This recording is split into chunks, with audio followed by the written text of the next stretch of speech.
Okay, we're live. Hi, everyone. Hi, hi.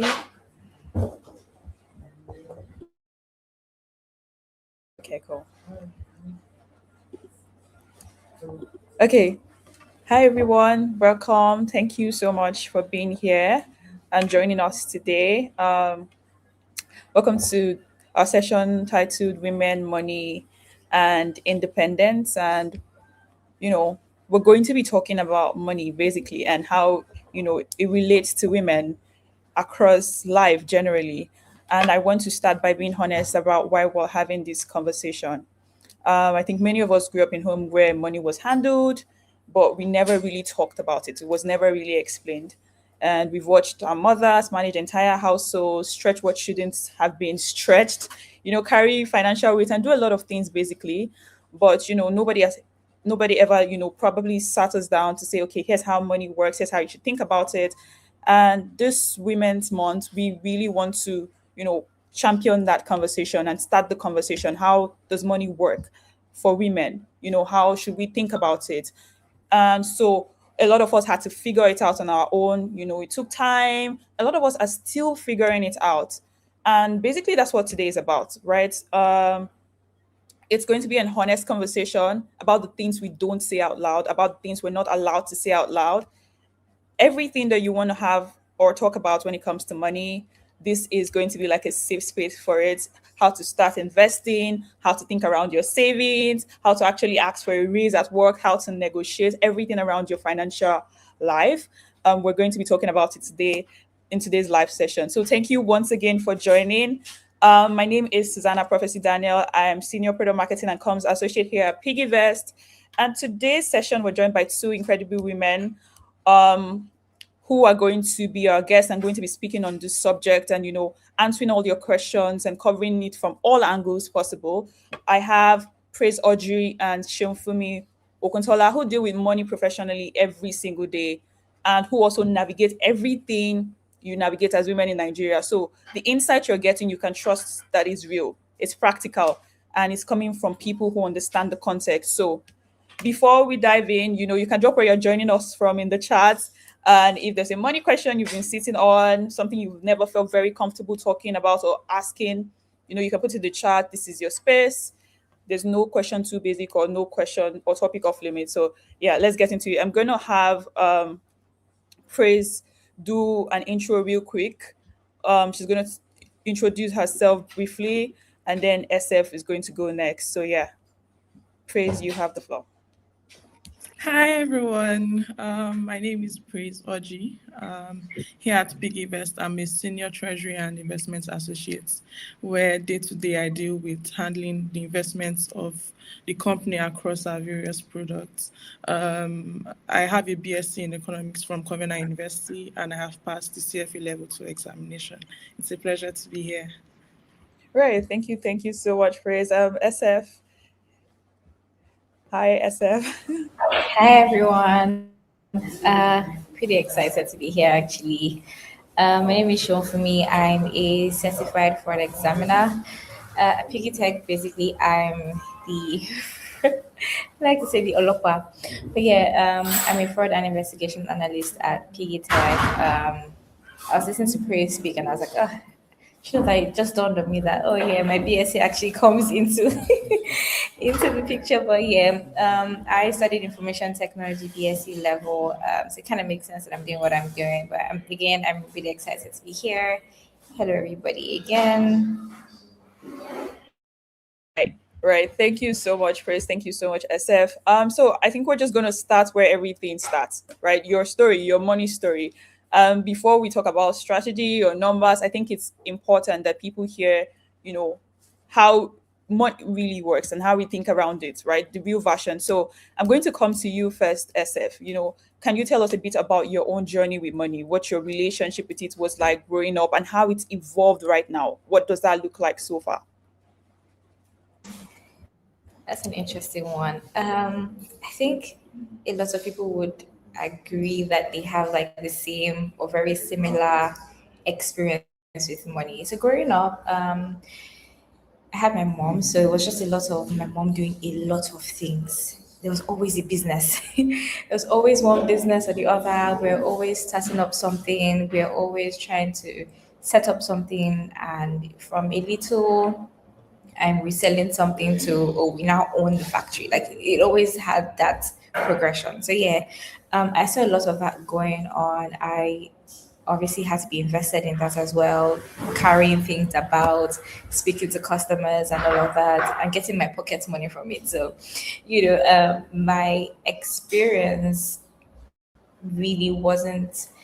I knew how to build things. I knew how to grow things. Growing from helping or being a third party or brokering a conversation or transaction to being a major player in it. And then, being an adult, that shifted, and we're now looking at, let's get a 9 to 5, let's get a job.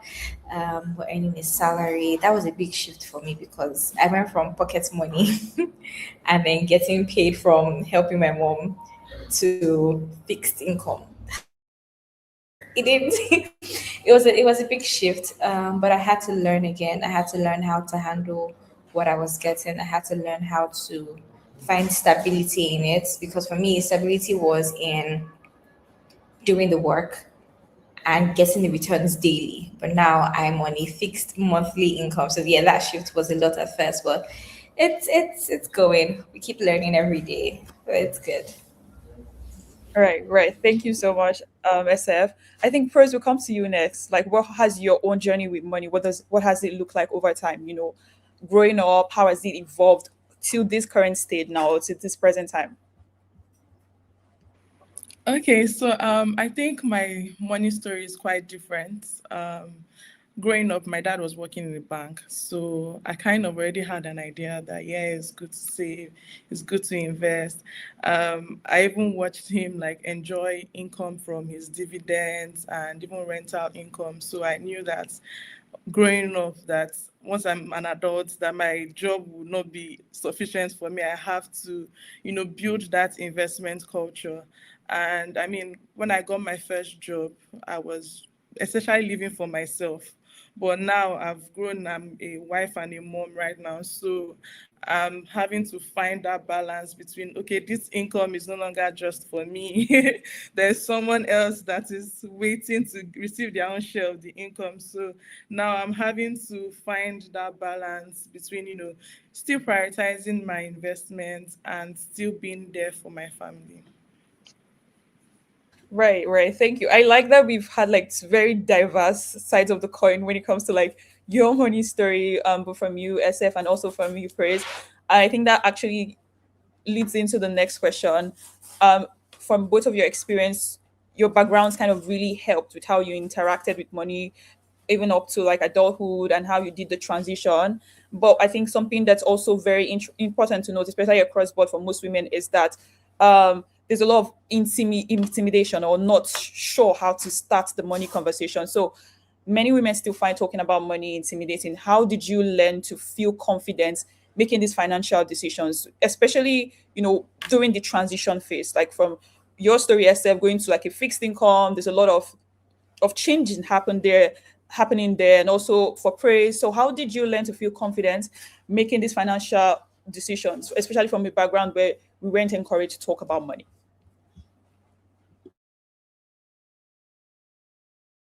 Okay, so I can take that first. I mean, sometimes I still battle with the anxiety when trying to make a financial decision, but one thing I've learned is that it's always important to do your research. It's always important to ask questions.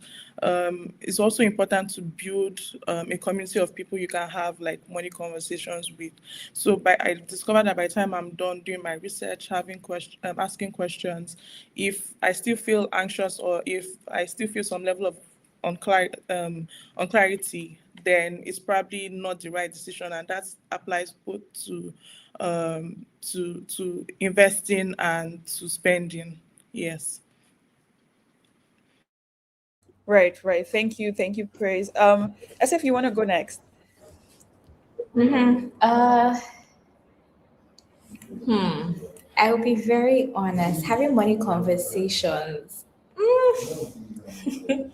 it took a while to get over the anxiety. Sometimes it's the shyness or the perceived shame that comes with it, and this is a conversation I've been having with people lately. People were expected to just know what to do, and there's not many step-by-step guide or a lot of information that is personalized on how to go about things.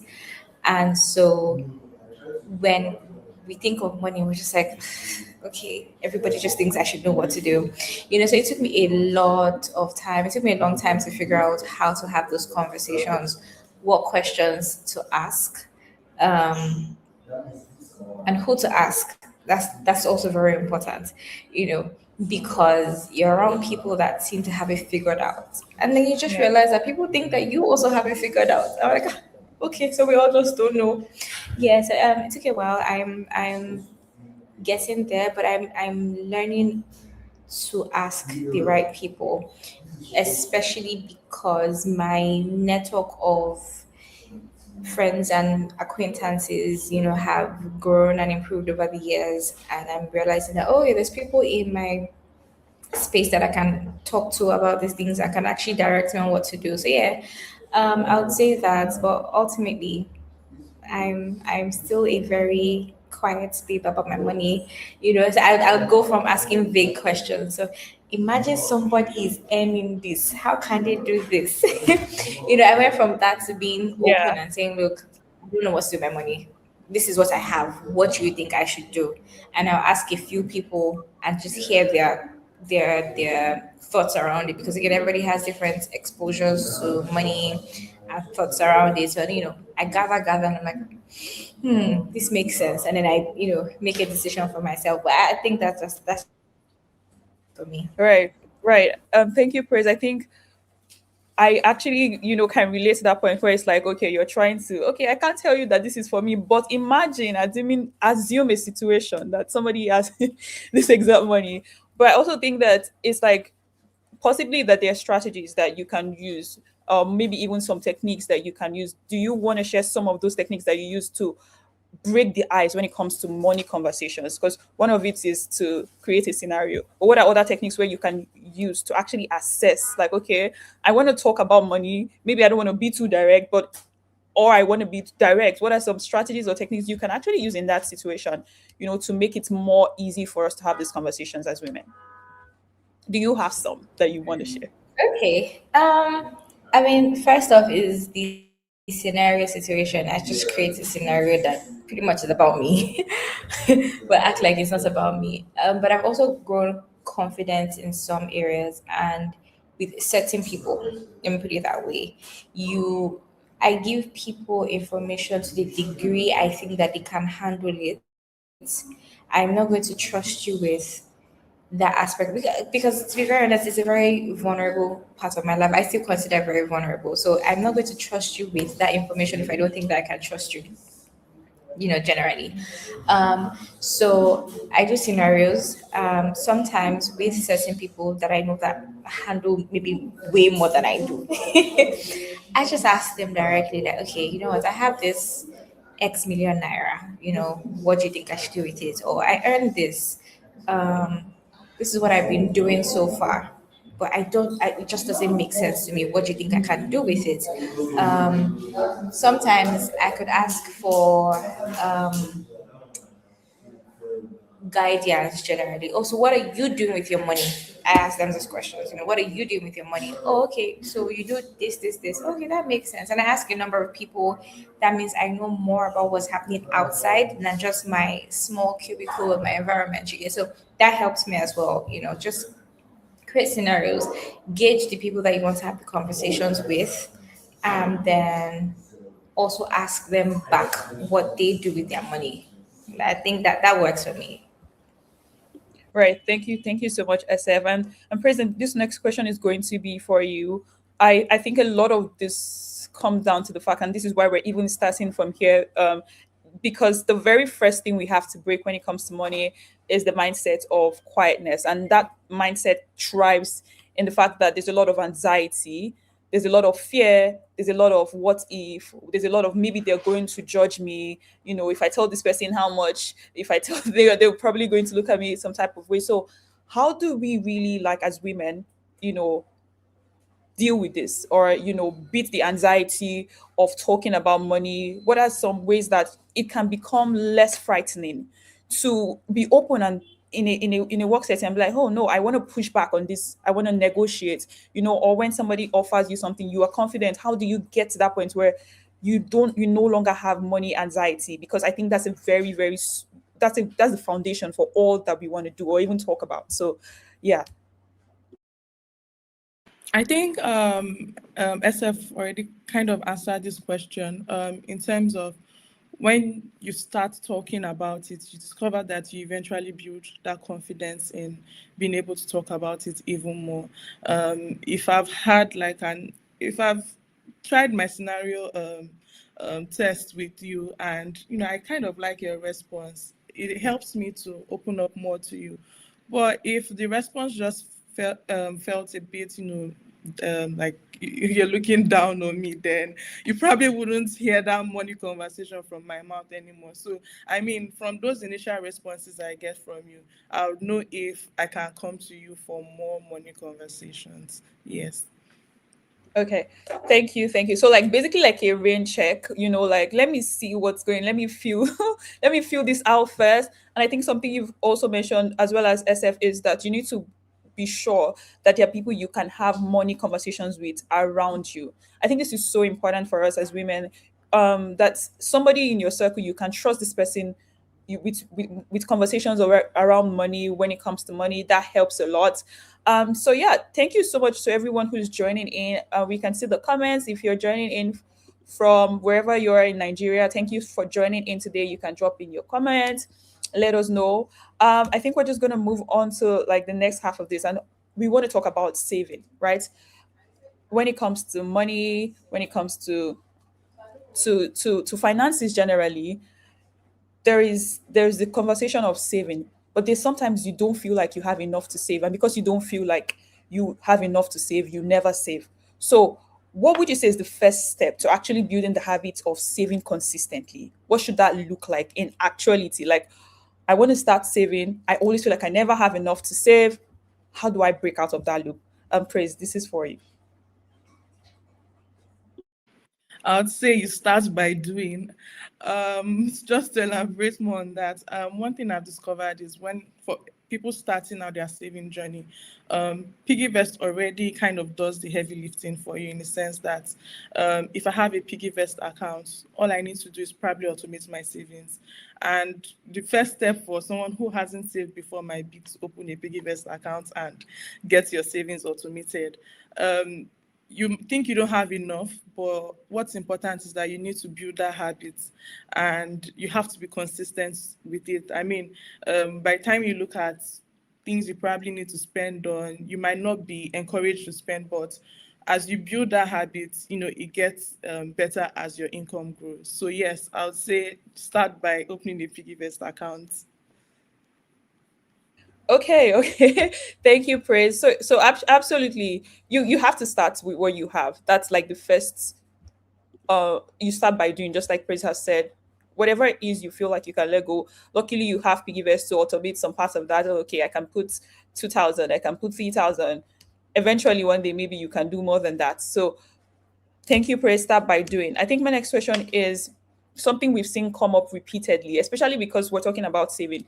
Eventually, maybe you start by doing, right? You find it that it's easy to spend the money instead of saving. So what we will see is we have like moments where you have like a high, okay, I'm consistent, and then you dip again, and you just can't keep up the consistency. So how do you structure your finances to balance enjoying life now? Because like we all know, we only live once, we still want to have fun, but also planning for the future, right? Like, I want to have a good time, I want to take care of myself, but I also have to think about the future. So how do I make that balance, right? How do I think around that, as a woman? What is the trade-off in terms of that? I think this is for you, Praise, and then SF, I would also want you to, talk on this. Okay, so I mean, you have to start by assessing your income first. How much do I have? And then make a decision that, okay, this is what I want to save every month. So before you even start spending, ensure your savings is already out of your accounts before you get tempted to touch your savings part of it. I would also say you want to enjoy life now. Have an enjoyment budget. Don't lie to yourself. Have an enjoyment budget and stick to it. If possible, let enjoyment be like the last thing on the list after you have sorted out all your other spending, so that you don't use all your spending all your budgets for your actual needs to enjoy life, and then you are left with nothing for your actual bills. So I would say first things first, ensure your savings are out of your accounts, then sort out your bills, and then what you have left, use it to enjoy life. Right, right. Thank you so much, Praise. SF. To be honest, I think Chris just really said it. Be honest with yourself, and I think that's I would elaborate as we go, in the conversations. But be very, very honest with yourself. I've realized that a lot of us are unconsciously spoilt when it comes to money, and so the idea of even enjoying now is it's also like new age stuff. If we're being very honest with you, it's because when you see people that have over time built wealth, you see that something consistent with them is living a very lean life until there's excess to just be. Now, I'm not saying like don't enjoy yourself, but like maybe redefine what enjoyment means for you.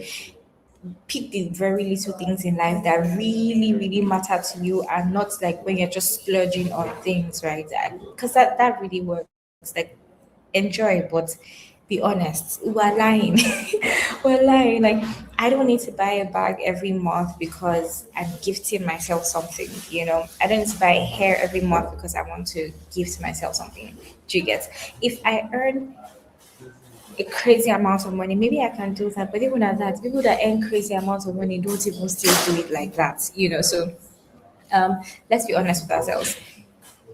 It's just how I like to see it is it's like farming. There is the time to plant. Don't eat your seed before it is time to harvest. That period where you are going to the farm every day, you are planting your seed, you are watering, you are weeding. It takes a lot. You're not seeing any results yet, but you know that the result is coming eventually. That is how we should see it. Like, yes, I see all these nice things. I see all this. Oh, I have another farmer on the other side that has harvested a different crop, but it is not time for my own crop to be harvested. So let me not eat my seed now before that's how I see it. It took a while for me to see it that way, but the moment I started seeing it that way, everything started to make sense. I started finding joys in the very little things, like, oh, okay, my plant is growing small, small, meaning eventually it will become a big tree. So that works for me, and I've seen a number of people, see similar things. I think this passes for a general thing that should suffice for a lot of people. So enjoy yourself, but like find joy in the smaller things first before the big things that will take away all of your savings. Thank you so much, SF. I think I really like the plant analogy because it's easy to understand. It's like everyone knows the day you plant is not the day you harvest, but you know that an harvest is coming regardless. So you have something to anticipate for. But I also think that's where my next question comes in for you, SF. It's like there are ways to think around these things, right? So it's possible to put possibly a structure, something that is applicable for people. So how do you think around structuring this, right? You want to enjoy your life now, you want to make sure that you're happy and fine in the now, thinking through your finances, but also planning for it. So how do you put a structure to this? Say maybe how many percent of your income ideally should you earmark that, okay, this is what goes to my savings monthly, or this is what goes to my emergency fund, or this is what goes to my spoil myself fund. If we can put a structure to this, or even like a system or a mathematical breakdown where it makes sense for people to organize it, right? So they can immediately apply it. So I'd like us to, look at that. Okay, before I put numbers to anything, I'll first say that I've come to learn that it cannot be static. Everybody is different. Our earning power is different. what we carry, our responsibilities are different. I'm not going to tell someone who earns 100K and prudently spends maybe 80K every month to save 30%. It cannot work if we are being honest, right? Um, but someone, this and in the course of the conversations, I'll keep saying someone, I learned, because this is where like having conversations also has helped me, understand how to deal with my own life as well. Someone taught me something recently and said, plan to save 50% of your income. I was like, do you know what the economy is saying? And he said, plan to save 50% of your income. Um, Put aside 50%, but that 50%, break it down to 30 and 20. No, break it down to 10, 20, and 20. And I was like, okay, where are we heading to with all of this now? 50%, that's for you to spend during the month, your basic major expenses, transportation, feeding, all of that. 10%, put it in an account that is still accessible. You see the remaining 40, don't touch it. Now, what this does is because we have the propensity to want to dig into our savings when our money finishes, that digging in is the 10%. Whatever you dig that 10%. So invariably you're spending 60%, in a month. Dig that 10% of your income. Now the remaining 40%, my dear, do not touch it. Do not touch it. But and then it still doesn't explain how to cope, especially when we don't earn a lot as and like just generally. Um and but what that does for you is it forces you to think of other ways to live a better life. If transportation typically takes the bulk of my income, I need to find another way to transport myself that is not heavily dependent on my money. So if I use Uber to go to the office, for example, and I know that this month what I have for transportation is not a lot, it only makes sense that I cannot continue budgeting Uber for a with a big amount of money. Maybe tag along with someone, look for a cheaper but safer alternative, please. It just helps you think of better ways to spend your money, right? Like it's in the very little details because the moment I heard it at first, I was like, that is ridiculous. It's not possible. I probably spend over 100% of my income already. But I did that and I realized, oh, I probably didn't need to spend as much money, on all of these essential things. It just helps you redefine what is what. Again, it is not a standard rule because genuinely, if you are even being prudent with your expenses, it will, the economy will choke you, right? But this is for people that can afford to, do some introspection and say, okay, I still have a bit more that I can put aside, right? So maybe Praise can put like figures to this. But I wouldn't put direct figures. I would do a 50, 10, 20, 20, as opposed to the three figure rule. A 50, 10, 20, 20. It can always then be skewed, right? Whatever it is, do a four-figure balance. Four-figure balance because it is very likely that the largest figure will not be enough for you throughout the month. So keep that 10% that you can still eat into. And even if I want to break my savings, it is this 10% that I'm breaking, not the entire 30, 40, 50% that I set aside. It just helps you. Is that mental thing where I finished my money, okay, I can only afford to take small out of what I've kept as opposed to digging into the big pots again.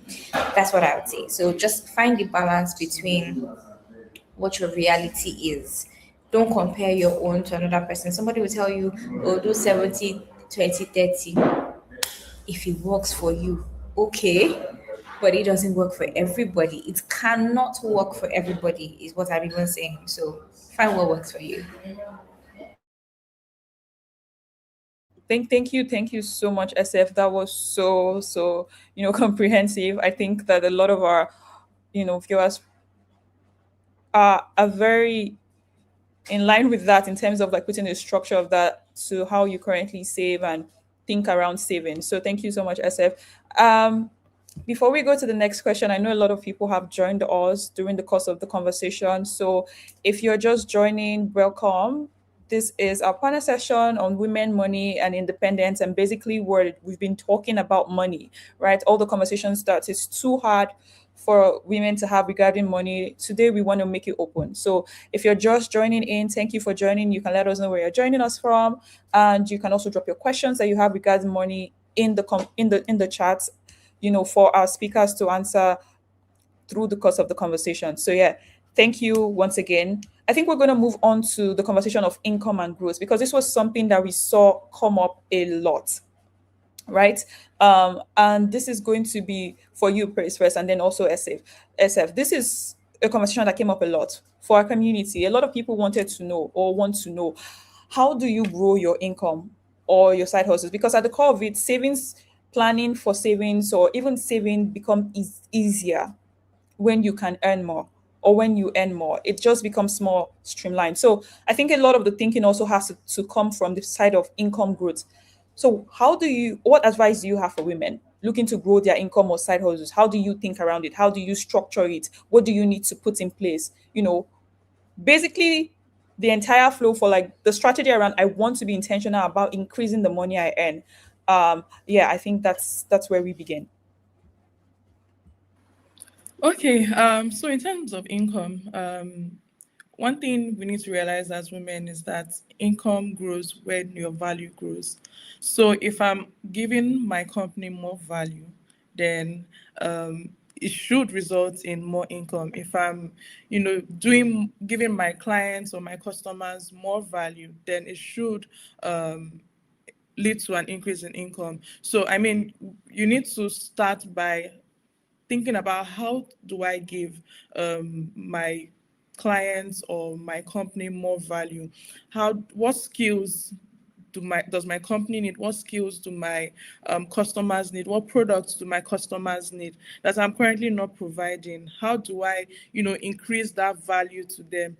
And when you increase this value to them, you have to also learn to communicate the value to them.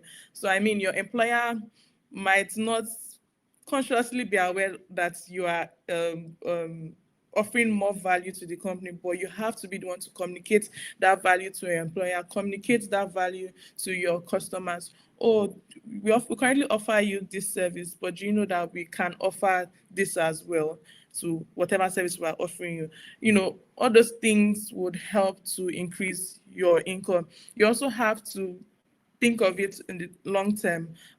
What skills do I have now that I probably need to develop so that they become more valuable to my company or become more valuable to my clients, and then invest in those skills. Right. Thank you. Thank you so much, Praise. I think that the takeaway here is very clear. You have to communicate your value. Nobody is going to advocate for you like you can advocate yourself. And I think something that you said that really stuck is that your employer might be oblivious to the fact that you are contributing value or the level at which you're contributing that value. So this also brings us into the conversation of advocacy as women. How do we advocate for ourselves in these rooms? Because you need to understand how to communicate your value, to properly communicate your value. So, SF, I'm going to throw that question on your decks. How can we, do more stronger advocacy in the workplace, outside the workplace? There's a lot of already fear and tension that I'm a woman, I want to make this kind of money. There's a lot of that. But if you can communicate your value, you typically would be able to make more. So, how do we do that? Okay, so to get a question clearly, your question is on how to communicate your value. Yes, yes, and generally advocate for yourself to be able to Okay. make more. Yeah. You just have to learn the language of the people that you are dealing with. That's it. You can't know it all because it is person specific, industry specific, company specific. How I would tell my manager here that I'm due for a raise is not how I would tell someone else that I work with, So understand the people that you're working with, understand the people that you are about to drop this bomb on. Um, that's one. Then ask people that have probably done it before. We learn more when we ask. I ask my friends. okay, this thing, I'm considering this. How did you do your own? What did you say? Who did you speak to? Okay, I will type in my message. Help me review it. It helps like that because, again, nobody is going to fight for you like you would.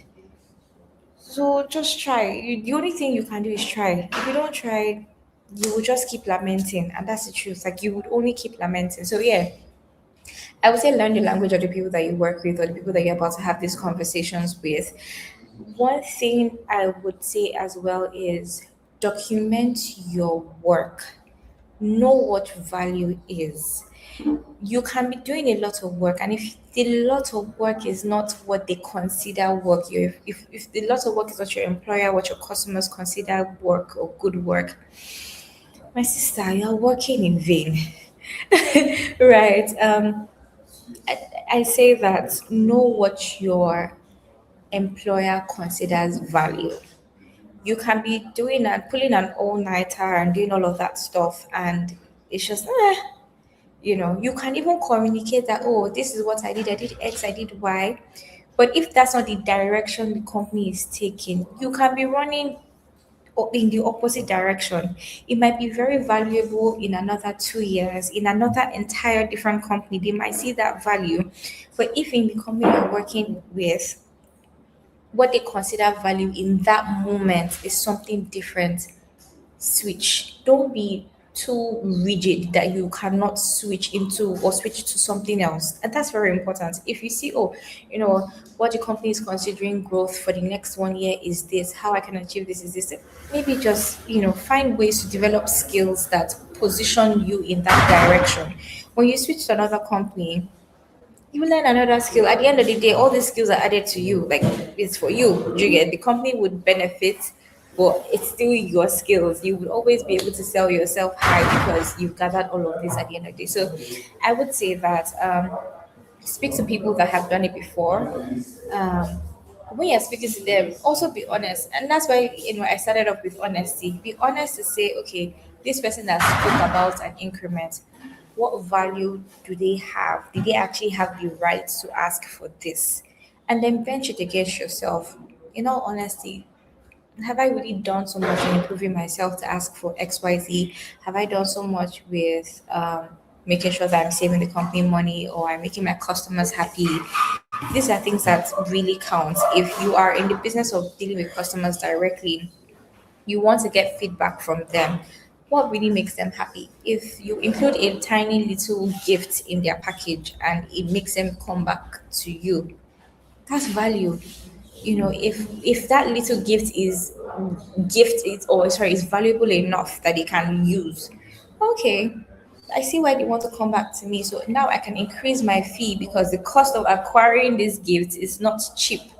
Do you get what I'm saying? So the value is industry and context specific. You cannot just go and learn work and think that it would translate into something else. It has to be tailored into the industry or the company that you're working in.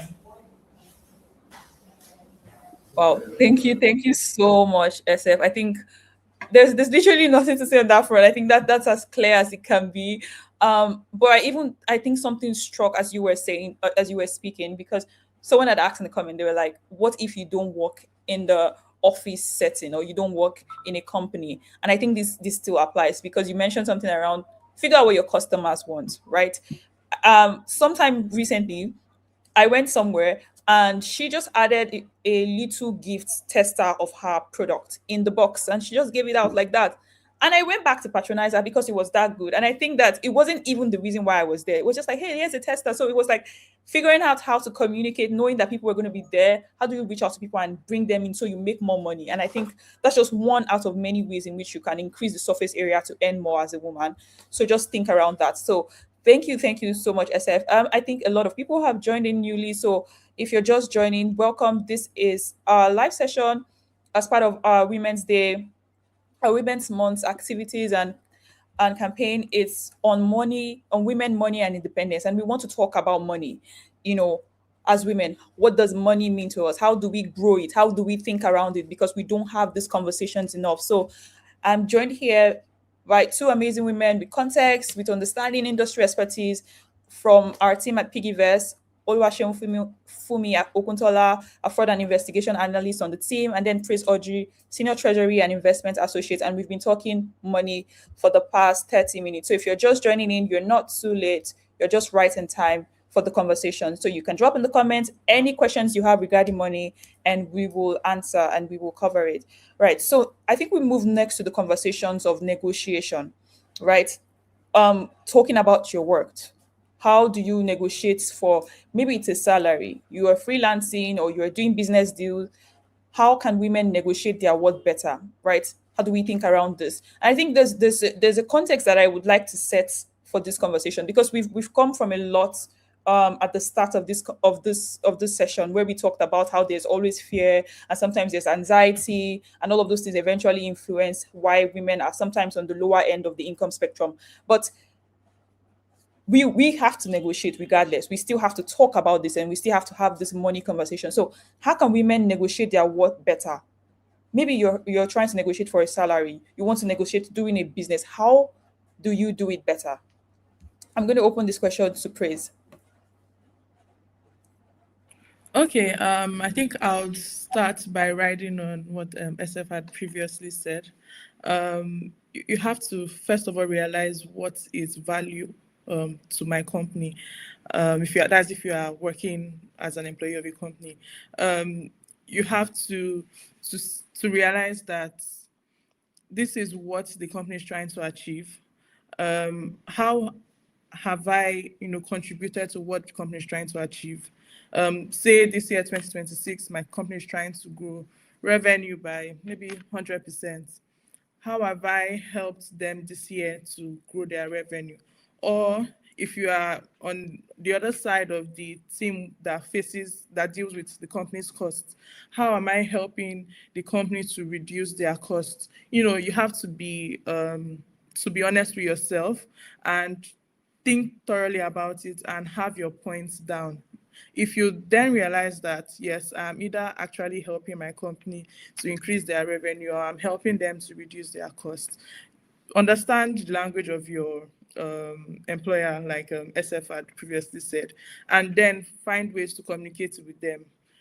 Ask around, ask people who have done it before. How did you approach this conversation? Sometimes you might even need to understand who your team lead is.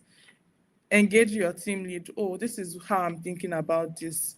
And hear how your team lead advises you on that. Oftentimes, it's even your team lead that will be the one to go into the management office to help to fight for you. So, you need to understand what the dynamics are wherever you're working, and just first be honest with yourself. And if you see that really and truly, yes, I'm actually contributing to my company's revenue growth, or I'm helping to reduce costs, then have those conversations.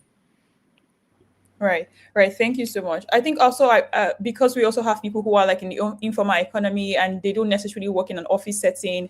They trade, they have customers, so most likely business deals. How do we think around that in that scenario if you're working in that context? SF, do you want to go next for this one?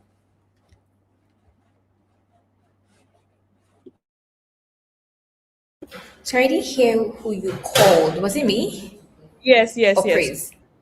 Oh, No, okay, okay, it's okay, okay. So in like informal settings, right?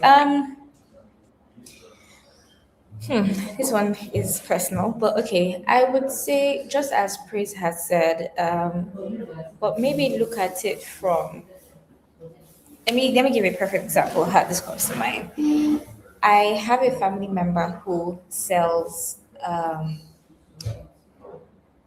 agricultural produce, but like home produce, yeah, and it's all packaged as opposed to when you go to the market to buy these things. Now, her beans is clean beans. You don't need to pick it. You don't need to do anything. Just wash and cook. Excuse me. For someone like that, you don't really need to do too much in saying, oh, how do you sell yourself better, or how do you ask your customers to pay more? I just saved you time. You don't have to pick your beans.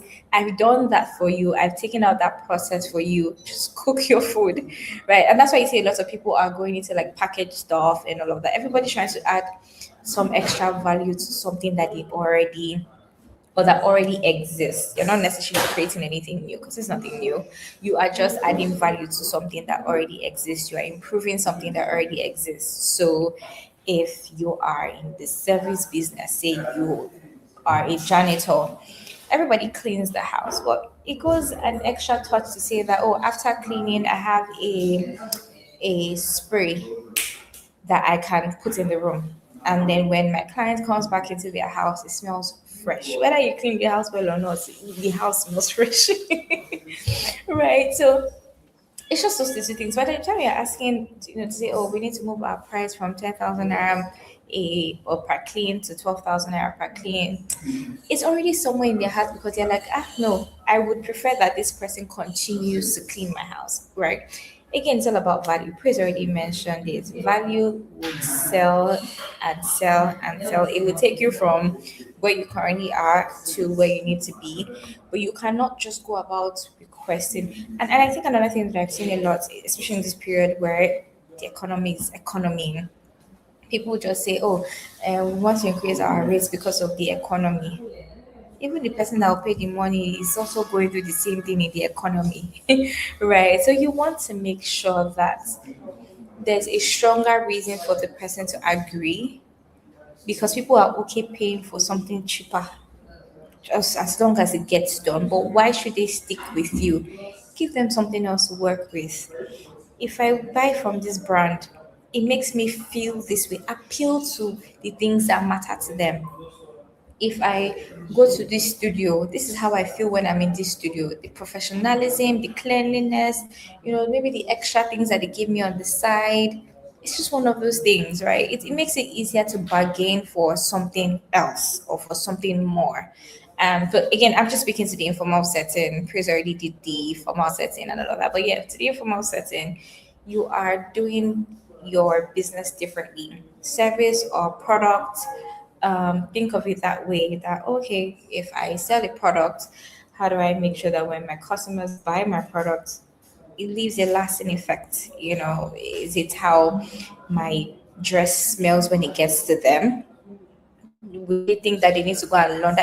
I too many examples, but do they think that when I deliver my dresses to them, they have to first launder it before they can wear it, or does it just smell great already? Does it's the little details I think that just takes it from what everybody has to what you are offering and why they should pay you more for what you are offering. And that's what I was saying. Thank you so much, SF. I think that's super clear. You know, same side of the coin. Just show your value in a way where you're undeniable, where it's obvious what you bring to the table is basically what you compete on because nobody else will do it like you. It becomes easier for you to negotiate based on that. So I think that's super clear.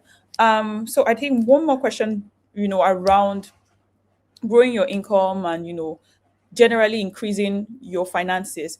How should women think about emergency funds and safety nets, especially when resources are tight? When it comes to, okay, cool, I have to put money aside, but I also have children, I also have this business that I'm running, I also have my parents, aged parents to take care of. It's not enough. All of those things are active considerations and conversations. So how should we think around emergency funds and safety nets when resources are tight? And this is for both Praise and SF. So, but Praise, please go first. I think you have to realize that an emergency fund is not a luxury.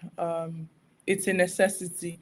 So even when resources are tight, it's something that you have to build regardless. So I mean, if you have to build it slowly with what you have, even if it's 2K, 5K, let something just be going into that emergency fund. Because one thing I've realized is having an emergency fund will help you make better decisions. It will help you make better decisions. I mean, if someone is job hunting, you apply with a clear head. If you know that, okay, I'm not, it's not a do or die affair per se, so I have to like actually choose a job that I actually want or actually works for me or would actually add value to me, and not just anything and everything. It helps you to make better decisions generally. So it's something that we should prioritize, especially as women. Thank you, Praise. SF.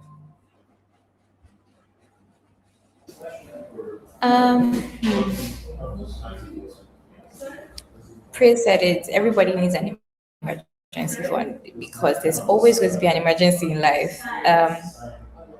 Then we need to individually define what emergency means for us. That would tell you how much risk you can take as well. If emergency for me is I want to be able to say, look, I'm not doing this again, I'm packing up and I'm moving. Yeah.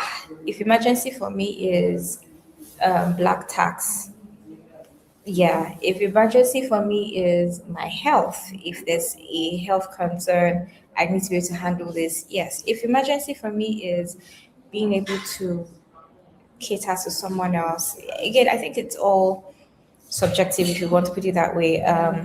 There's not one thing that you can classify entirely as emergency, or maybe there are, but like, at the end of the day, what people consider emergency is very different. I want to be able to pay my child's extracurricular activity might not be something I would consider an emergency right now. If they can just wait a bit and eventually I'll be able to pay, that's not an emergency. Like if you pull out from emergency fund, again, it's not what I would consider. You might consider it because of what your priorities are. Oh, I didn't get to be able to do this as a child. I want my kids to have this exposure. It could be that. Um, for some other person, it might be something graver. They have, as Pri said, a parent that they need to attend to or whatever it is. So define what emergency is for you and be very strict with it, because the lines can get, also sorry, define this when things are good, because the lines get blurred when life is rocky. You start to think that everything is an emergency. If anything threatens your comfort, you think it's an emergency, but that doesn't classify. It's not under. It's not under emergency at all. So yeah, define what emergency is for you when things are great, and so that when an actual emergency comes, you know that okay, this is where you're pulling out funds from, or if you need to source for funds from somewhere else. That's it. Right. Thank you, SF. We're going to move on to like the conversation on planning and like long-term financial independence and thinking around that. Part of what has shaped this section is that a lot of people do not understand in-depthly how to approach planning for major life goals like buying a home, traveling, or retirement. So sometimes you might see someone you follow just do any of those big things and you're like, how? But what's the context you might not have is that there has been thorough thinking behind it, intention behind it, maybe paced out planning over a period of time. So how do you approach planning for life goals like buying a home, traveling, retirement? How should women think around these things? Chris, this question is for you. Okay, so I mean, when you sit down and think of these life goals, um, they might sound a bit scary or unachievable at first. But what you need to realize is you need to break down those goals into tiny bits, into short-term goals, into monthly goals. If I'm trying to buy a house in the next 5 years or 10 years, um, how much do I envision that a house is going to cost me when I'm ready to buy one? Um, and how can I start planning from today? What do I need to start saving monthly towards buying the house? And you discover that when you are able to decide on what these decisions will be, it will help to build self discipline. I mean, Sometimes for those of us in corporate, sometimes you have bonuses, or sometimes someone gives you cash gifts. It will help you not to go and splurge immediately. You realize, oh, I have a long-term goal, and now someone has just given me something that would bring me closer to my goal. So why am I going to waste this money? Let me just put it in and move a bit closer to my new home. So yeah, it helps you to build that discipline, and you also need to be able to evaluate your goals regularly. Um, like SF said, sometimes life can get rocky. You might discover that these goals that I had set initially, it seems like something is shaking somewhere. Be honest with yourself and reevaluate those goals. Can I still achieve these goals? What do I need to change? If something about my life has changed, what do I need to change to be able to still be able to achieve these goals within the timeline I have set for myself? Um, I mean, also for retirement, those of us in corporates have pension funds, but if you are working for yourself, you should probably set up a pension fund for yourself, and know that that money is untouchable. That money is for the future. So you will not say you have an emergency and that the rainy day is already here. So the saving that you're saving for rainy day, it has gone to something that is short term. You know that that fund is untouchable and it's for your future self. Yes. Thank you, SF. Thank you, Praise. I think that was very, very clear. I appreciate that. I think we're seeing like a lot of people in the comments, dropping thoughts and asking questions. So, if you have questions, please just drop them in the comments. We're going to attend to some of the questions before we close the session out today. Um, if you're also just joining us, thank you for joining the session. We're talking women, money, and independence, and we've been speaking to SF and Praise, our guest speakers for today. I think the next question is for you, SF, and it's basically around something I've also seen pop up a lot in the comments during the course of the session, and it's around women who earn irregular income. So your income is not like standardized, like a salary earner, for example. Sometimes you can get a big lump of money. Sometimes the money is smaller. Sometimes there's no money at all, and we've seen various cases of that. So how do you plan or structure your finances around you know something that is not exactly defined? It can be irregular. How can women structure their finances if they're freelancers, entrepreneurs, or just basically any regular income? Okay. When I gave my intro, I said that I grew up seeing irregular funds and then moving into a more structured monthly income. So I was speaking from that experience, and maybe that of friends that I know that earn irregular incomes as well. Have a baseline. What is, especially, entrepreneurship is great. I believe it is great, but I also believe that it is a big house, right? So define what a portion of every income you earn per time should be kept aside. Unlike stable monthly or weekly income, depending on how you earn, it's easier to say, "Oh, I'm saving X percentage," because you know for sure on the 22nd or on the 23rd you are going to get another amount of money, the same exact amount of money. But when it is irregular, you want to see every tomorrow as a raining day. Right. So when you see every tomorrow as a raining day, it puts you, or it should put you on your toe to want to keep as much. My friend said this when I asked, because he earns irregularly, and he said live ridiculously below your means. When the money comes at you once, it just feels like, oh, this is a lot of money, or this is some money that feels like I can use it for this day, I can use it for this week. But live ridiculously below your means. It just helps you see everything as, you know, I think that can help you guide better. If you don't earn monthly, it's a little harder to plan for what tomorrow will be, right?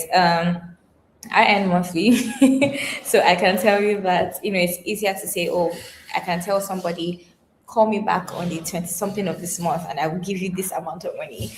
But when I know that that's not how it comes to me, I'm a little more guarded with my money because I don't know when the next one will come. I don't know how much the next one will be.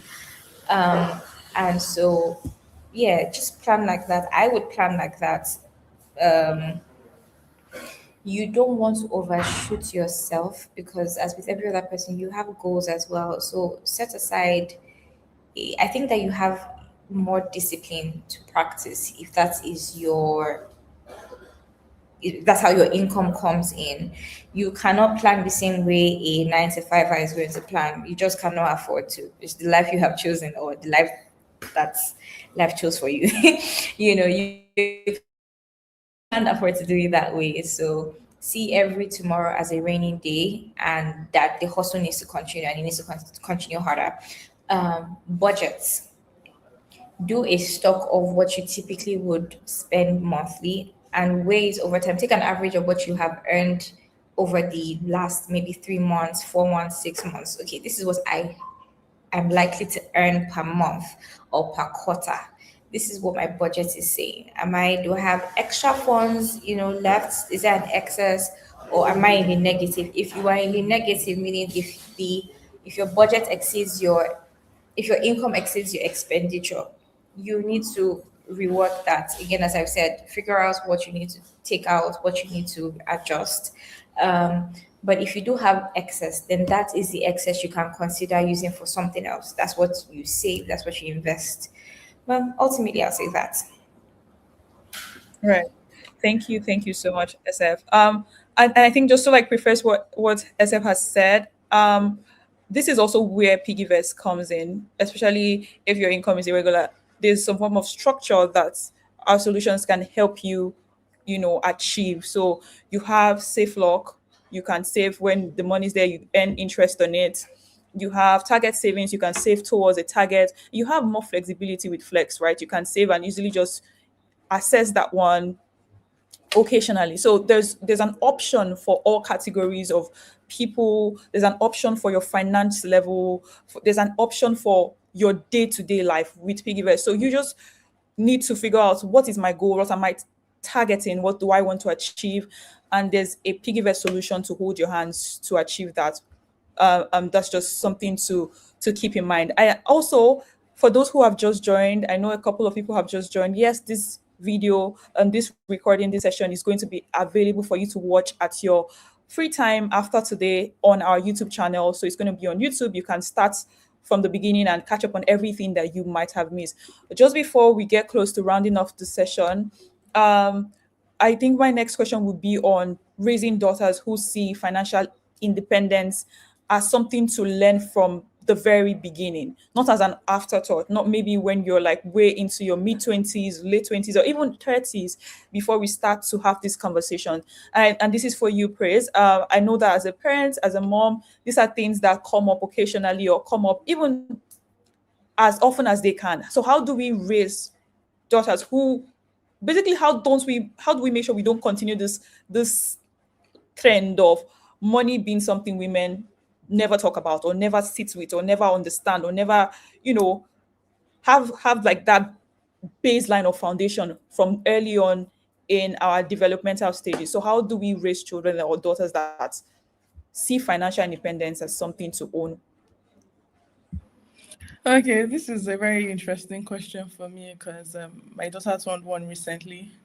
And one of the things I did was to open a bank account in her name and an investment account for her. So, as a matter of fact, when she received her birthday gift, she received a lot of cash. She's a big girl now, and she has no idea. But as she grows up, one thing I want to do is to have, age appropriate money conversations with her so that she can learn to be more comfortable talking about money and making decisions.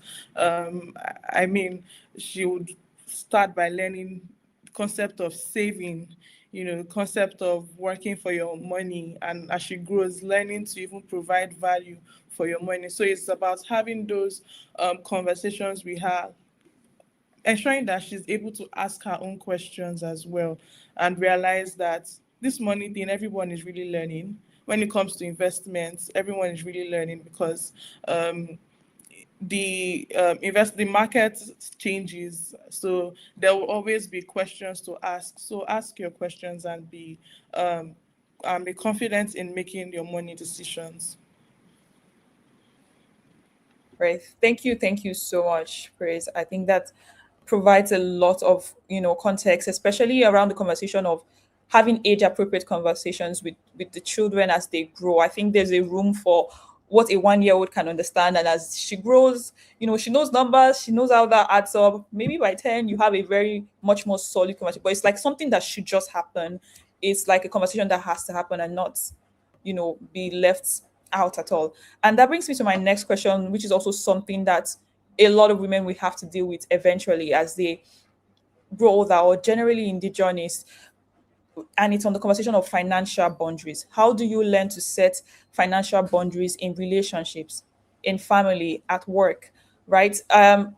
We've seen so many different scenarios of this coming to play where there's just no financial boundaries and the women end up overextending themselves. We've seen this with probably our mothers, our aunties, somewhere in the neighborhood. There's that woman who just is always born because there's no financial boundary for family, for friend, and people will take as much as they can take. So how do we learn to set these boundaries in relationship, in work, in family? And I'm going to let SF take this question. Know what you're willing to do for people. We are social beings, and that means that we have to give back to the people that mean a lot to us. So know what you're willing to do for people. Again, I'm emphasizing it. Know what you're willing to do for people.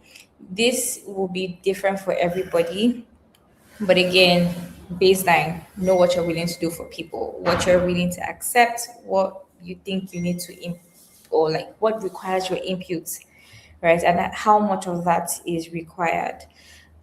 Because when it comes to boundaries, depending on how you grew up, it would be very different. Some people know to just give all that they have because maybe the responsibility to give all that was made was how they grew up.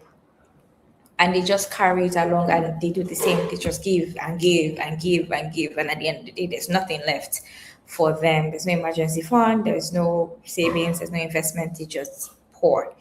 Right. And as women, well, I'll speak for myself. When I'm a giver. Right. But I also had to learn to set those boundaries for myself where I can't. I'm sorry. That no, learn to say it. It's not really a good time for me. I'm working on something now, and so I'm cash strapped. Things like that. Because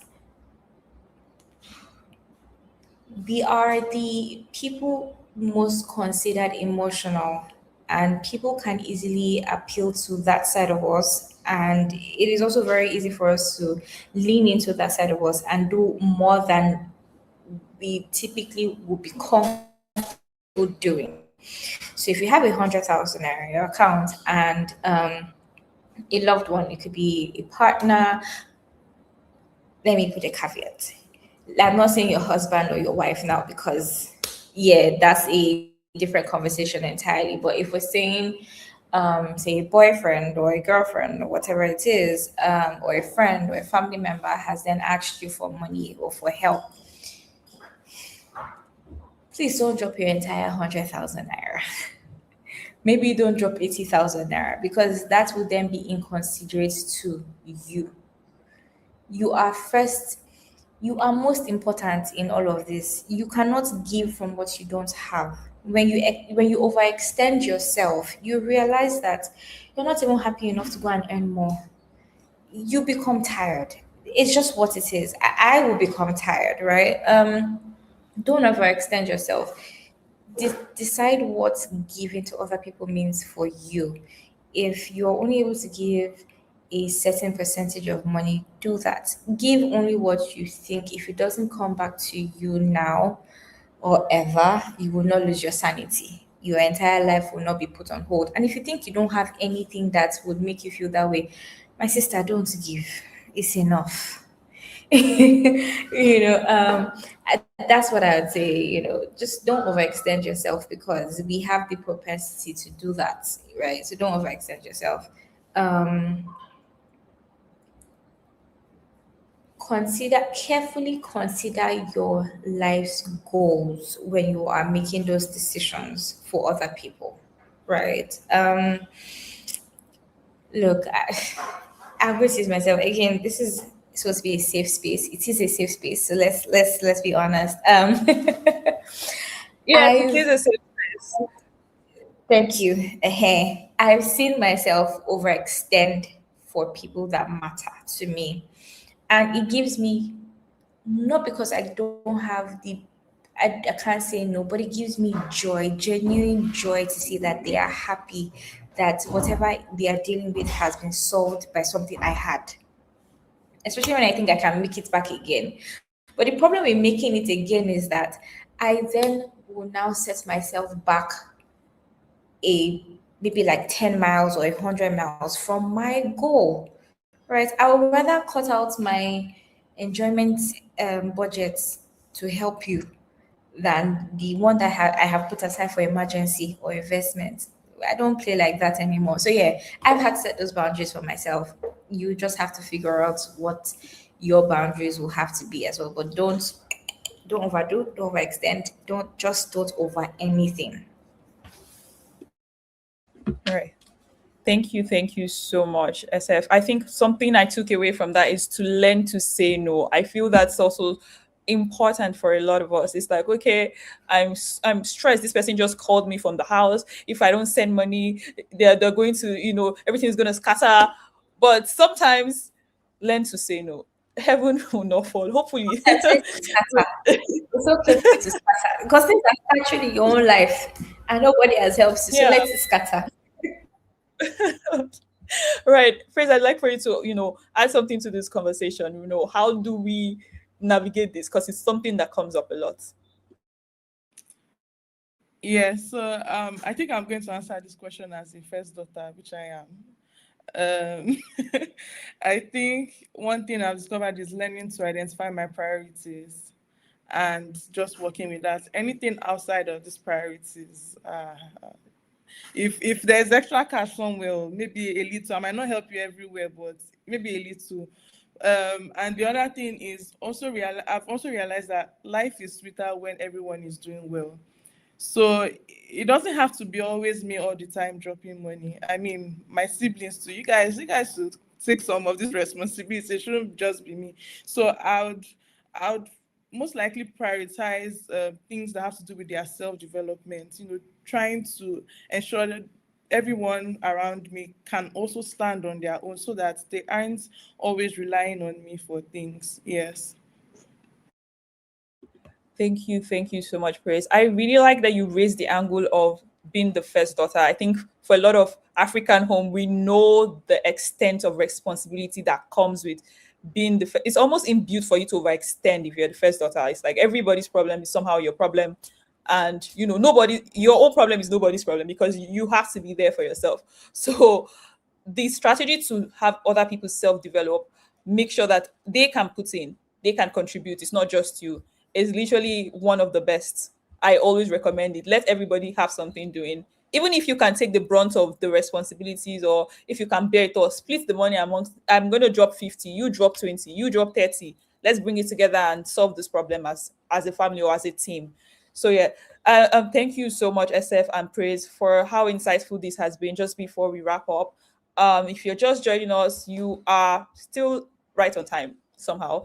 This has been our panel session on women, money, and independence, and we've been talking money, covering everything basically around what you need to know about money as a woman, how to navigate it, how to deal with it, how to have the tough conversations and the hard conversation.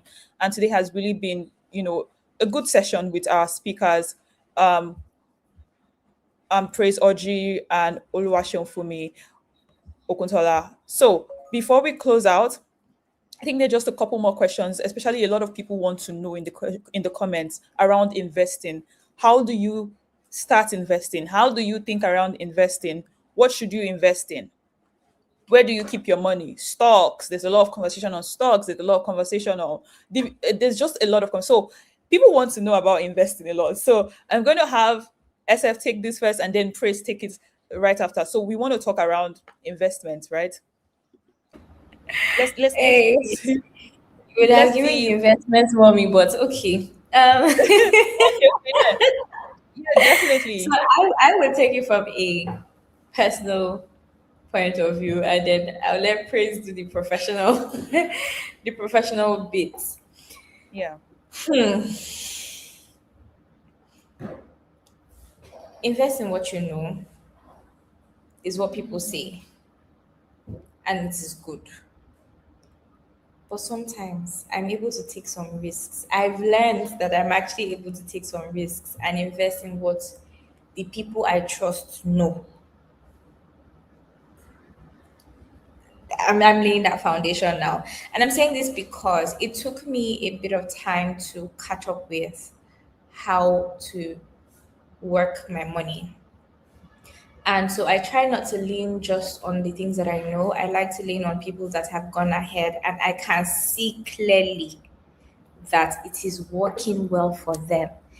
As I lean on them and ask questions, I'm like, oh, okay, okay, I can do this the way this person is doing this. Okay, teach me this, teach me that. I'll be very honest, as always, to tell you, have conversations. It just helps. Um, I do a bit of everything, right? PiggyVest was my intro to investment, and it's still probably my safest way to invest. I'm not thinking of anything. The app is thinking for me. They have done the vetting. Like, see, praise is here. They've done the vetting. They've done all of that. All I need to do is just put my widow's mite into it and watch it grow. I don't have stress. I don't need to even understand too much. There's a lot of explanation there to help me know what I should expect, and that's good for me. Right. And then as I got older and I started meeting more people, I'm like, okay, so what are you doing? What are you doing? And then you hear a number of things that honestly I couldn't really care much for all of that. But I also invest in people and what they are building. Yeah, that works for me, or it has worked for me as well. When I do the safest ways, PiggyVest is my safest way. Alternatively, I invest in people and what they are building. If I know that there's someone building something, I ask questions. This thing that you are building, like say, Abi, what does it do? Oh, okay. If I see the value in it, my widows might. I don't do more than myself. The one that I understand, I can throw my money in. The one I don't understand, I put the little in it and see what it can do. When I trust the process, I'm like, okay, let's put some more into it. But I try to be as honest as possible with my money. I don't know everything, but the bits I know and the bits that people I trust know, I will follow. Exactly. The people that you're comfortable having those conversations with, those are probably the people that you can then say, okay, I have this 200,000 naira. Um, what do you think I can do with it? It's not a lot of money, but what do you think I can do with it? And they'll guide you. You can do X, Y, Z, X, Y, Z. Oh, okay, no problem. Do that. What else? Yeah, what people are building. There's layers to all of that, but I would just sum it up as what people are building. If it looks like it has value, that's it. But professionally, praise is the best to give you that. All right. Thank you so much, SF. I think for context now, I know that a lot of people want to push for investment, so we will probably have a little more time to go more in depth. Praise is our senior treasury and investment associate. So your questions on investments, she would be the best person to ask it. So I think one thing that I've seen is that people want to know, where do they start from? So I think that's the first question. There's a lot of, I don't know where to start from. Where do I start from? I think it's also important in the sense that, when do you even know it's time for you to start investing? Because savings and investments are a different conversation. So, Praise, I want you to help us go a bit more in depth into this conversation on investment. Okay, where do I start from? When it comes to investments, I mean, your personal investments, you have to realize that it's important to have like different buckets or different investments. So, I mean, if you are just starting out, PiggyVest is your best friend. Let me not even lie to you. PiggyVest is your best friend because one, it's easy to understand, it's safe, and it's accessible.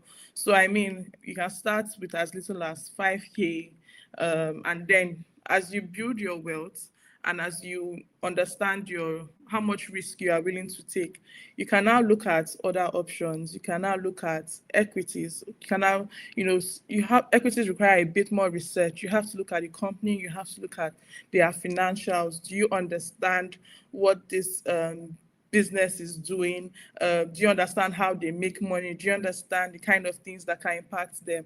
I mean, we have been reading the news and we have been seeing what's going on with Dubai and Trump and Iran. How do all of these things play out in the grand scheme of things when it comes to, that particular company? What kind of things can impact that company? How does fuel price impact the company? So, I mean, there's a lot to consider when you start looking at things like equities. For the real estate professionals, I mean, real estate is a whole complete different set of things you think about on its own. You have to actually engage a real estate professional for that one. So I mean, different investments have their own like investment professionals, but you have to start with something that is easy for you to understand.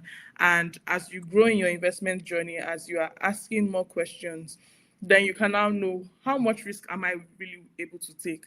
I mean, I feel like the crypto boys and girls are always loud when crypto is up, and they're always quiet when crypto is down.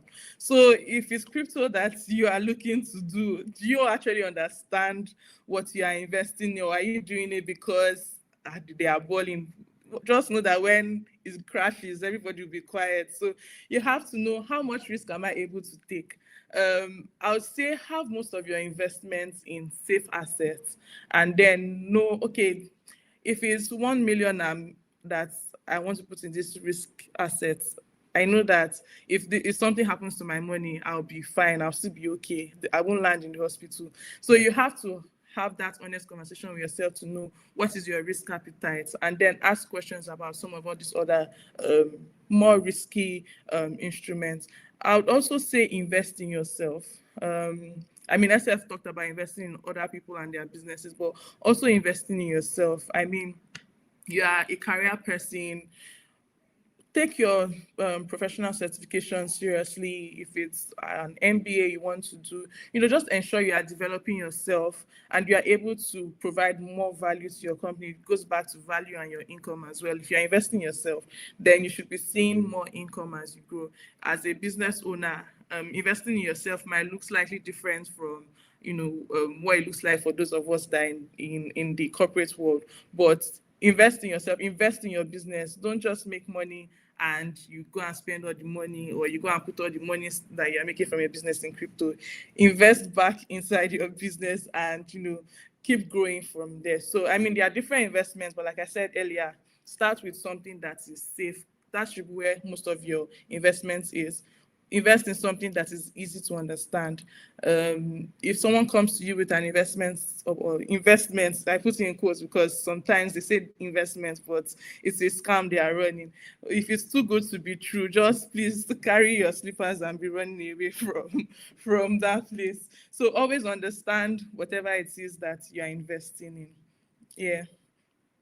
Thank you so much, Praise. And just to also preface that, we have investment options on the PiggyVest platform. You can take a look when they are live. You can use PiggyVest to invest and returns on your money. It's safe, it's secure. You have nothing to worry about your money. We work for you as you plan for it to do, and you can always access it, at the due time. So you have no worries saving with PiggyVest or putting your money in PiggyVest.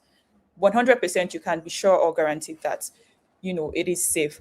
I think just before we close out on the conversation on investments, I think this is for investments another conversation in itself, but just before we close out for today's session, Praise, I want to also ask you this, because it's something we've seen over and over again happen in Nigeria generally. There's always some investment that promises you 30%, 100%. Everyone runs into it, puts money, before you know it crashes. It's a tale as old as time, and it happens as frequent as possible. So what are some of the things that lets you know, okay, this investment is a red flag? What do you look out for? What is a safe benchmark for something that is worth putting your money into, especially if you're new to investment, but you have money or disposable income that you can actually, put into an investment. So what are the red flags? What do you look out for? How do you know something is worth putting your money in or investing into? Okay.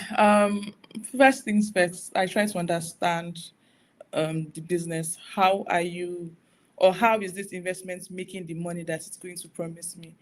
It's not like they are going to be printing money somewhere to pay me back my investment. So how are you actually making the money that we are promising that you are going to pay back to me? So I have to understand the business. um Another thing I look out for is regulations. Is this company or business licensed to actually carry out these investments that they speak of? And oftentimes you can actually do the search by yourself. You can search CBN websites or the SEC website for the company and see if they actually have a license. The other thing I would say is, if it's too good to be true, it probably is. Um, it can promise you 50% in 1 month or in 1 year, and you're like, how are you going to make it? And if the explanation they are giving to you is not adding up, then it probably is too good to be true. um they are definitely taking some risk, and they have to be honest with you about what risk they are taking to be able to give you that return. So if they are not being honest about the risk, then yes, that is definitely a red flag for me. Right. Thank you. Thank you so much, Praise. So just a recap, look out for the business or plans you're investing in before you invest. Check out for red flags. Be sure you understand what you are investing in before you invest. So those are some of the metrics or some of the ways you can avoid falling into the trap of investment scams. Um, and just to, before we close out today's session, if you are yet to create a PiggyVest account or create a PiggyVest, or you currently have a PiggyVest account but you don't know how it works, this is a good time for you to actually start towards like financial security, towards financial freedom by saving with PiggyVest. We've made it simple for you, and there's an option for everybody, right? So you can go on the Play Store, Google Play Store, or your iOS store, and just search for PiggyVest, download, and you can, begin to save towards your target, or save towards your goal, or save towards your new, whatever it is, the new version of you want to see happen. So we're going to drop the link to, you know, join or download via Google Play in the chat or in the comments, so that you can just, start your journey to financial freedom and security with PiggyVest. And yes, everyone else who has a question, we might not be able to take all the questions today because we have to come to the end of today's session. But before I let SF and Praise go, I think we have one final question, and it's that if there's one piece of advice you want every woman who is watching this to take away today with regards to improving her finances, what would it be? What would be that one thing you want us to go home with, and sit with, right? Because we've talked about everything today. We've talked about boundaries, investing, negotiation, independence, and none of it means anything if it stays as a conversation. So it has to become action. So let's talk about it. What is something you want everyone here to leave with today? SF, you can go first, and then Praise before we close out. Okay. I feel sad that I'm leaving you guys soon, by the way. We will be um, back. Don't worry. I would say first, define things, as I've always been saying, during the course of this session. Define things for yourself. Track know what your expenses are, and yeah, just know what is stealing your money, right? I would say have conversations. Be willing to have conversations. Uncomfortable for most of us, but be willing to have those conversations. They take you from not knowing anything to maybe being able to take charge of your money. Knowing more about money helps you. To be honest, in bits and pieces, it can be overwhelming when you just, you're asking all the questions as well, and someone's telling you something money market, something that's just like, where did we get it? Why are we going to the market? Right? But ask those questions. Ask people that you think know what they're doing. Sometimes you figure out that everybody doesn't even know what they are doing at the same time. But ask. Be willing to try. Be willing to try. Be comfortable. Be comfortable not being the only one that knows. That helps. Ultimately, what that piece of advice? Okay, I think it was just one advice you said actually, because like I'm already going. You know There's what? always I'll just room end. for more advice. Ask questions. Yes, ask questions. Be willing to try. Don't look down on the very little things. Yes, sorry, I know I was going to add this earlier when there was a question I was asked, but it came to mind. When it doesn't seem like there's a lot, still do. The first time I tried saving out of uni was 20K monthly. And initially I was like, everybody is saving 200, I'm saving 20K. What does this 20K mean? But it it laid the foundation for more that I was going to do. The pattern of saving has changed. Obviously, the amount has changed over the years, but it laid the foundation. So anyone that's asking, oh, I don't earn a lot, should I still save this small I earn 150K, how much can I save from it? I have 100K. Trust me, if I tell that 20K was a sacrifice at the time. But again, as I'll say, it laid the foundation for everything that I'm doing now. So that little you have, save inside. Thank you. Right. Thank you so much, SF. And there's never too little, too big to start saving. You can start with as little as you have. You know, it's just important that you start. So, for everyone who is considering that or trying to save, but it's like, oh, I don't have enough money for this, or I need to wait till I have a lot of money, you know, you can start today and you can start with a plan that works for you or the option that works for you. And you can check out PiggyVest for some of that. Praise. I think in addition to what SF has already said, I would say make compounding interest your best friend. So what is compounding interest? Interest is simply interest on your interest. So, and you can enjoy more of that the earlier you start. So start today, start investing, start enjoying interest on interest. Don't just, when you invest and you earn interest, don't eat it. Try to put it back. Let it work more for you. Watch your money work for you. Yeah. Right. Thank you. Thank you. Thank you. This has been very, very insightful. I know that I've picked one or two, or maybe even up to 10 new things and knowledge around savings and investment. And I'm so happy that we were able to do, happy that all of you who joined in were able to join us today. And whether it's your first savings goal or your fifth, whether you're putting away 5,000 naira or 500,000, the point is that you start. And I think starting is how we really get to where we want to be, which financial freedom, more financial security for more women. And it's important that you don't stop, right? So thank you to everyone who has joined in today. Um, if you don't have a PiggyVest account, today is the day. The link is in the description and the chat. If you already have one, set a new goal. Something that means something to you. Your freedom fund, your emergency fund, your I'm never going to be stuck fund, whatever it is, make it real, right? So that you can actually and you can see money move and make something happen for yourself. And I think these little steps or these little drops is how you make an ocean. So, so I think that's what I'm going to leave everyone with today. Now, before we go, I'd like to tell you about something we're going to be doing called Fund Her Future. We're supporting women, whether that's an emergency fund or business or basically a fresh start, right? So details will be coming very soon with regards to PiggyVest Fund Her Future initiative. So please keep your eyes on our page. for more details on that and how that rolls out. Thank you, everyone, for being here. Thank you, Praise. Thank you, Seunfunmi. Thank you to every single person watching.